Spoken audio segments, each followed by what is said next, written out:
這2年，我的臉書、論壇還有各種商業週刊，幾乎天天都被黄仁勳這句話刷屏。跑起來，別用走的。每逢畢業季或是科技業有什麼風吹草動，這句話就會像狗皮膏藥一樣貼在所有人的腦門上。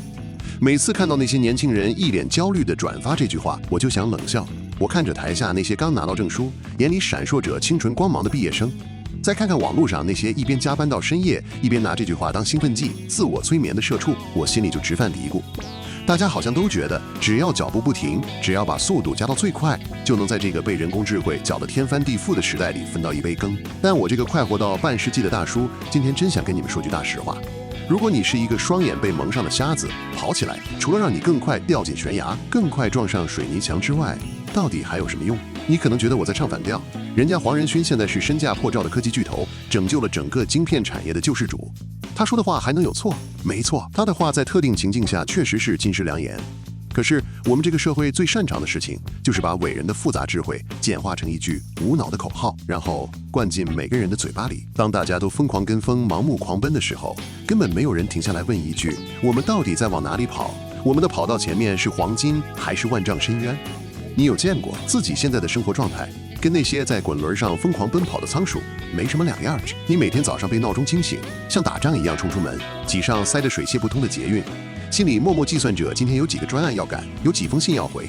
你不敢停下來，因為你身邊的每個人都在跑。你的同事在考證照，你的朋友在搞副業，你的學弟妹在研究最新的人工智慧工具，連隔壁老王的小孩都在学程式設計。要理解這句話，我們不能只看報紙標題上的那幾個大字，我們得把時間撥回到2023年5月27日。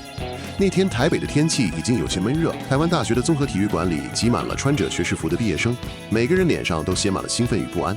而在講台上，穿着招牌黑色皮衣的黃仁勳，正用他那帶着台南口音的英文向這群年輕人致辭。那是個什麼樣的時刻？那是 ChatGPT 問世僅半年多，整個科技界甚至全人類都陷入極度震撼與恐慌的起點。每個人都在討論人工智慧會不會取代我的工作，我的專業是不是明天就變成了廢紙。在這個連資深工程師都感到迷茫的關口，這些剛走出校門大學畢業生，他們面對的不是一個穩定的職場，而是一個正在發生板塊大漂移的新世界。黃仁勳在演講的最後說了這段被載入史冊的話，無論那是什麼，全力以赴去追求它。跑起來，不要用走的。記住，不是為了覓食而奔跑，就是為了避免成為獵物而奔跑。通常你無法分辨自己處於哪種情況，但無論如何都要保持奔跑。這段話聽起來確實讓人熱血沸騰，但也帶着一絲冷酷的達爾文主義色彩。很多媒體在報道的時候，直接把它翻成了不覓食，就等着被當食物。聽起來就像是科技大佬在威脅年輕人，如果不拼命加班，如果不把自己燃燒殆盡，你就會被這個時代生吞活剝。但是如果你真的仔細去讀他的完整英文演講，你會發現黃仁勳說這句話的基調根本不是在鼓勵這種病態的內卷，他當時是在對這群即將進入 AI 革命漩渦的畢業生說，你們正處在一個電腦產業重生的起跑線上。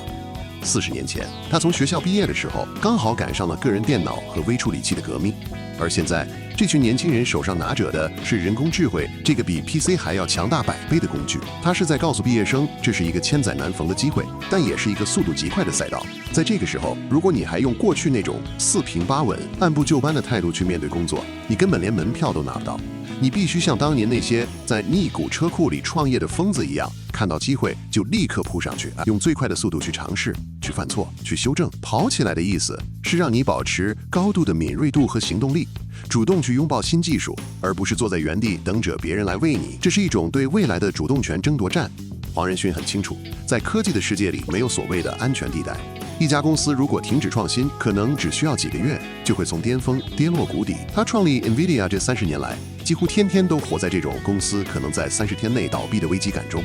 這種危機感才是他寫下這段話的真實底色。可是當這句話傳進了我們的辦公室，傳進了家長的耳朵裡，意思就完全變了樣。他被拿來當作要求員工無償加班的借口，被家長拿來當作逼迫孩子補習的理由。在這句話流行開來之後，台灣的口譯界和社群媒體上爆發了一場很有意思的討論。很多專業的口譯員指出，媒體把 running from becoming food 翻譯成不覓食，就等着被當食物，簡直是把一種充滿生命力的生存哲學扭曲成了黑社會式的恐嚇性。這些專業人士認為，英文原文裡的 either you're running for food or you're running from becoming food，其實是一個非常經典的生物學比喻。在非洲大草原上，獅子每天清晨醒來，知道自己必須跑得比最慢的羚羊還要快，否則就會餓死。而羚羊也知道自己必須跑得比最快的獅子還要快，否則就會被吃掉。這是一個關於生態圈活力與適應力的故事，重點在於適應與生存，而不是階級的掠奪與壓榨。但為什麼我們的社會會本能地把這句話往最殘酷、最血腥的方向去解讀呢？答案很簡單，因為我們集體患上了時代焦慮症。在現代的東亞社會裡，內捲已經成了一種無法擺脫的慢性病。從小到大，我們接受的教育就是：你如果不考第一名，你以後就只能去撿垃圾。在職場上，我們接收到的訊息是：你不主動加班，有的是人排隊想要你的位子。在這種極度缺乏安全感的環境下，黃仁勳口中的獵食與被獵食立刻觸動了我們內心深處最敏感的那根神經，於是這句原本用來激勵創新、呼籲年輕人擁抱 AI 時代的演講詞，就變成了現代人自我傷害的工具。你看看那些每天晚上11點還在辦公室裡對着電腦熒幕發呆的人，他們是在跑起來奔跑以獲取食物嗎？不是的，他們只是害怕被裁員，害怕被貼上不夠努力的標籤，所以假裝自己在跑。這不叫奔跑，這叫演戲給老闆看。這種無效的奔跑，除了消耗你有限的生命，榨乾你的精神之外，不會為你帶來任何有價值的成果。你天天跟風去學 Python 了，去考各種根本用不到的證照，去聽那些所謂大師的理財課程，你看起來忙得連喘氣的時間都沒有，但你的內心深處其實一片空虛，因為你只是在用忙碌的表象來掩蓋你對未來的無能為力。我以前有個年輕同事，小伙子特別拼，每天都是第一個到辦公室，最後一個離開。他把黃仁勳那句跑起來当成座右銘貼在自己的電腦熒幕上，他每天都在給自己施加壓力，跟這部門裡最資深的人比拼進度。可是他跑得太快了，以至於他根本沒有時間停下来想想這個專案的邏輯到底對不对，我們做出來的產品真的是用戶需要的嗎？結果他拼命加班做出來的幾個模組，因為前期方向搞錯了，最後全部被客戶推薦。他委屈地在辦公室裡偷偷掉眼淚，覺得自己明明已經跑得那麼快了，為什麼還是這個結果？我當時拍拍他的肩膀，對他說：“孩子，黃仁勳叫你跑，是叫你看到獵物時要全速前進，但他沒叫你閉着眼睛往懸崖方向跑啊！你方向都錯了，你跑得越快，你死得越慘。”很多人在引用黃仁勳這句金句的時候，往往會故意忽略他在同一場演講中分享的那3個失敗故事。在那些故事裡，黃仁勳展現出來的智慧根本不是盲目的跑起來，而是關於何時該停下來，何時該認錯，何時該戰略性撤退。第一個故事是 NVIDIA 創立初期與日本遊戲大廠 Sega 的合作。當時 NVIDIA 剛成立不久，拿到了一份為 Sega 開發3D 顯示晶片的合約，這對當時的 NVIDIA 來說是救命的資金。然而，在研發了1年多之後，黃仁勳突然發現，微軟即將推出全新的 Windows 95和 Direct 3D 規格，而 NVIDIA 當時正在研发的架構與微軟的標準完全不相容。這意味着，如果黃仁勳繼續沿着這條路跑下去，他們做出來的產品將會面臨一上市就過時的命運。但如果現在停下來，他們將無法履行合約，公司會立刻破產。這時候，黃仁勳做了什麼？他沒有像個鐵頭功一樣繼續閉着眼往前衝，也沒有假裝沒看到這個致命的錯誤。他選擇了最艱難的一條路，他停了下來。他主動找到 Sega 的董事長，坦誠自己的研發方向錯了， NVIDIA 無法完成這個項目。同時，他做了一個近乎瘋狂的請求，他希望 Sega 能把原本合約裡的資金全額付給他們，否則 NVIDIA 就會倒閉。這是一個多麼需要勇氣和智慧的決定。黃仁勳沒有選擇逃避，而是坦然承認自己的失敗，並尋求對方的原諒與支持。令人難以置信的是 ，Sega 的董事長被他的坦誠所打動，真的把資金付給了他们。這筆錢讓 NVIDIA 多活了6個月，也正是利用這6個月的時間，他們轉向研發與 Direct 3D 相容的 Riva 128晶片，這才一舉奠定了 NVIDIA 在 3D 顯示晶片市場的霸主地位。第二個故事是關於 CUDA 的強推。2006年 ，NVIDIA 推出了統一計算架構 CUDA。這是一項允許程式設計師直接利用 GPU 進行通用計算的技術，這在當時是一個極度超前的想法，華爾街和投資人根本不看好，因為研發 CUDA 的成本高得嚇人，導致 NVIDIA 的利潤大幅下滑，股價暴跌，投資人紛紛要求黃仁勳放棄這個瘋狂的計劃，但黃仁勳沒有放棄，他在這條路上跑了近20年，忍受了無數的嘲諷和虧損，這看起來像是盲目的堅持，但實際上這是基於他對運算科學未來發展的深刻洞察。他知道傳統 CPU 的摩爾定律終將失效，而加速運算將是唯一的解法。如果他當時因為短期的利潤壓力和輿論批評而停下來，今天就不會有這場席捲全球的 AI 革命。NVIDIA 也不會成為今天的萬億巨頭。第三個故事則是最經典的戰略性撤退。在智慧型手機爆發的初期 ，NVIDIA 也曾推出過 Tegra 手機晶片，試圖在行動市場分一杯羹。那時候，這個市場競爭極度激烈，高通、聯發科等對手都在瘋狂奔跑。NVIDIA 雖然在技術上不落人後，但黃仁勳敏銳地意識到，手機市場的商業邏輯最終會走向低價與規模化競爭。這不符合 NVIDIA 作為一家創新運算技術公司的核心價值。於是，在所有人都在往手機市場這個黃金賽道狂奔的時候，黃仁勳做了一個震驚業界的決定，主動退出手機晶片市場。他沒有繼續在這條擁擠的跑道上和對手死磕，他命令團隊停下來，然後轉身走向了一個當時幾乎沒有人看好的新跑道——自動駕駛和機器人運算。這個決定在當時看來簡直是不可理喻的放棄。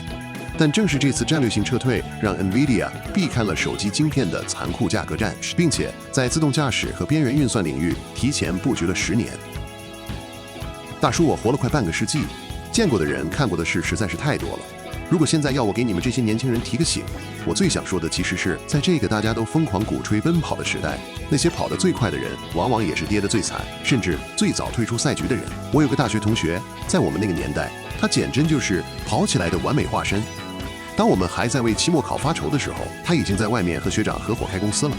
當我們剛拿到第一份工作的微薄薪水時，他已經靠着做網頁設計賺到了人生的第一桶金。他每天只睡4個小時，走路像一陣風，說話語速極快，滿腦子都是商業計劃和擴張策略。他最常掛在嘴巴上的一句話就是：人生就是一場短跑，你稍微慢一點，別人的腳步就會踩在你的臉上。可是20年過去了，你們知道他現在怎麼樣了嗎？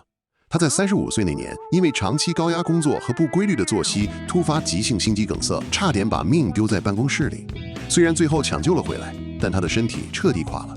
再也無法承受任何高強度的工作。而他那家在瘋狂奔跑中快速擴張的公司，也因為管理混亂和資金鏈斷裂，在泡沫破裂時一夜之間灰飛煙滅。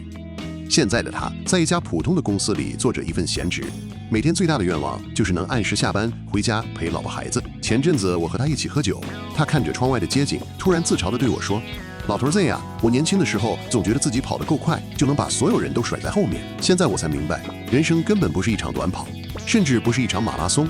人生是一场越野賽，路上全是泥濘、亂石和急轉彎。你跑得越快，你對路況的判斷就越模糊。我那時候要是不跑那麼快，要是能稍微慢下來，看清眼前的陷阱，我的公司可能不會倒，我的身體也不會變成這副鬼樣子。”聽完他的話，我心裡一陣唏噓。這個社會一直在給我們灌輸一種觀念：忙碌就是有生產力，快速就是有效率。我們把沒有時間發呆、沒有時間讀一本無用的書、沒有時間和家人好好吃頓飯，當成了一種成功人士的徽章。我們害怕閒下來，因為一旦閒下來，內心深處的焦慮和空虛就會像潮水一樣湧上來。我們用奔跑來逃避自己，用忙碌來掩蓋我們根本不知道自己活着是為了什麼的真相。大叔，我今天在這裡想主動推翻一下我前面說的話，也推翻一下黃仁勳的那句名言。其實，在很多時候，我們根本不需要跑。在這個大家都瘋狂奔跑的時代，懂得停下來和用走的才是最奢侈，也最需要勇氣的能力。當你發現自己身邊的每個人都在為了某個新技術、某個新趨勢瘋狂跟風的時候，你最應該做的不是立刻加入狂奔的隊伍，而是停下來，搬張椅子坐下，冷眼旁觀。你要去觀察這些人在跑什麼，他們是真的找到了水源，還是只是因為前面的一只羊放了個屁，導致整個羊群發生了集體驚逃？很多時候，那些冷靜站在原地觀察的人，最後反而能找到最安全、最省力的通道。而那些第一批衝出去的熱血青年，大都成了給後面人鋪路的炮灰。這不是消極，這是一個活了半輩子的人對這個世界運作規律的真實觀察。既然我們知道了盲目奔跑的危害，也理解了黄仁勳這句話背後的真實邏輯，那麼在今天這個被 AI 和各種不確定性充斥的現代社會裡，我們到底該怎麼活？大叔不給你們灌那些無用的心靈雞湯，我只給你們3條最實在的生存指南。第一，停止在別人的跑道上瞎忙，先花時間定義你自己的食物。黄仁勳說，要麼你為了食物而跑，要麼你為了避免成為食物而跑。但問題是，你知道你自己的食物到底是什麼嗎？是每個月多10萬塊的薪水，是別人口中的高階經理人頭銜，還是下班後能有一段安靜的時光去彈吉他，去陪伴家人？如果你連自己想要什麼都沒搞清楚，只是看見別人往哪兒跑，你就跟着往哪兒跑，那麼你注定只能成為別人的食物。你辛苦加班幫老板完成了業績，那是老板的食物；你跟風買了昂貴的理財產品，那是金融機構的食物。你為了解除焦慮，買了無數的線上課程，那是知識付費大師的理財工具。你在別人的跑道上跑得汗流浹背，最後只是用自己的血汗肥沃了別人的土壤。聽大叔一句勸，先慢下來，甚至停下來，花1個星期的時間，不看手機，不上網，好好問問自己，我到底想要過什麼樣的生活？什麼樣的事情能讓我真正感到快樂和滿足？只有當你清晰地定義了自己的食物，你的奔跑才有了真正的意義。第二，學會戰略性喊卡，把放棄當成你的核心競爭力。在我們小時候接受的教育裡，放棄是一個帶有強烈恥辱色彩的詞，我們被要求堅持到底，有始有終。但長大後，你就會發現，這種教條式的堅持往往是害死你的元兇。